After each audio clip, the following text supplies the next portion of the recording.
Edencast, déficience visuelle et autonomie. Aujourd'hui, je souhaiterais vous raconter une petite anecdote pour fêter le passage de ma chaîne YouTube au-delà des 300 abonnés, comme je le fais parfois d'ailleurs. La petite histoire que je vais vous raconter se déroule quelques jours avant le confinement. Je faisais du covoiturage et dans ce cadre, du coup, j'étais avec une personne voyante, forcément, qui conduisait. Pour les besoins de cette anecdote, on va l'appeler Gizmo, parce que c'est pas son nom, vous vous doutez bien. Comme j'étais la seule personne aveugle dans la voiture, je faisais l'objet de toutes les attentions, un peu à mon insu, on va dire. Il commence à discuter avec moi parce que comme j'étais devant, il me parlait et il commence à me dire alors du coup toi comme tu vois pas, est-ce que t'arrives à manger correctement, enfin je veux dire voilà, quand tu veux chercher la nourriture, tu utilises tes mains ou est-ce que tu as besoin de couverts?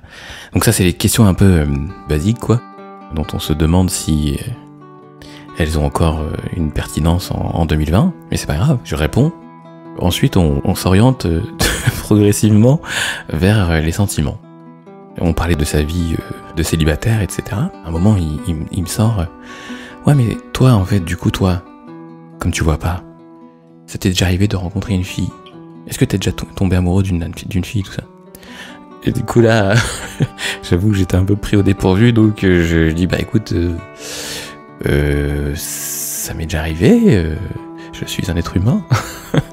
Et puis il me dit ouais mais bon quand même, comme tu vois pas, nous voilà, il y a beaucoup de choses qui passent par le regard, donc sans le regard, il y a plus grand chose.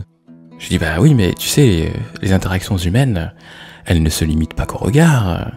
La perception sensorielle, comment ils faisaient les gens avant quand ils étaient à l'époque de l'âge de pierre, ils étaient plus à l'écoute de leur sens qu'aujourd'hui, dans une époque où on vit par l'image et pour l'image. Et du coup il me dit ouais mais bon ça répond pas à la question. Je dis non, c'est une étape liminaire de mon argumentation. On a quand même le sens de l'ouïe, on a l'odorat, on arrive quand même à ressentir l'alchimie, quand on a une alchimie avec quelqu'un ou quand on est en phase avec une personne, ça se ressent. C'est pas uniquement une histoire de vue quoi. Donc il me dit ouais, je sais pas, moi j'arrive pas à imaginer franchement. Je dis ouais, mais c'est peut-être parce que tu te focalises un peu trop sur tes yeux quoi. On continue la conversation, tout ça.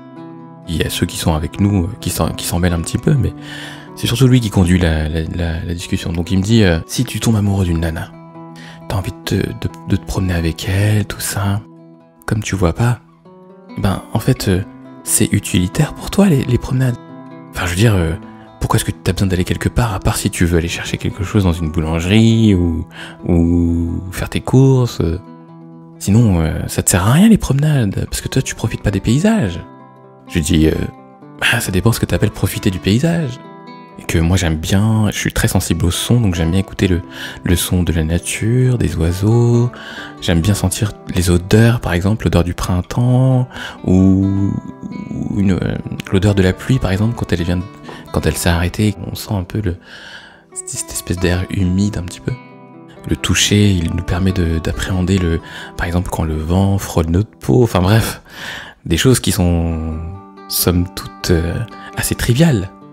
Mais pour lui, en fait, c'était comme si, je sais pas, comme si j'étais dans une autre dimension, quoi. C'est un gars qui a plusieurs doctorats.